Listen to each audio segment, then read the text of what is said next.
After weeks of intense deliberations, Ethiopia's ruling People's Revolutionary Democratic Front has finally chosen a new chairman. Abiy Ahmed won 60% of the votes in parliament to become the first prime minister of Oromo descent. I think this is a step in the right direction for all of us and for stabilizing the country as we know, because clearly, things haven't been as well as they should be. It is good that he was elected. We want change. I expect him to do good.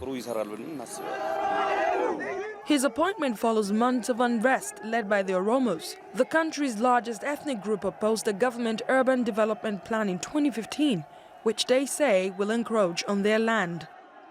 The protest turned into a wider public protest with bouts of ethnic fighting, forcing Haile Mariam Desalegne's resignation in February to allow for more political reforms within Ethiopia's ruling party after the release of hundreds of political prisoners. But protests continued across the Oromo and Amara regions.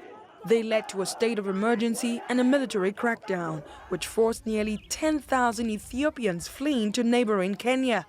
Political analyst Awolalo says lifting the state of emergency should be a priority. The new prime minister will not be able to implement any reform agenda while the state of emergency is hanging over his head.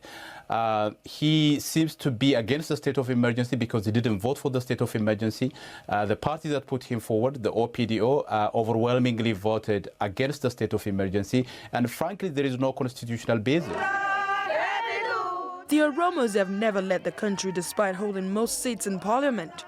And Abiy Ahmed's nomination is seen as part of the solution to the ongoing crisis. He faces the challenge of uniting the country and implementing democratic reforms. Adesewa Josh, TRT World.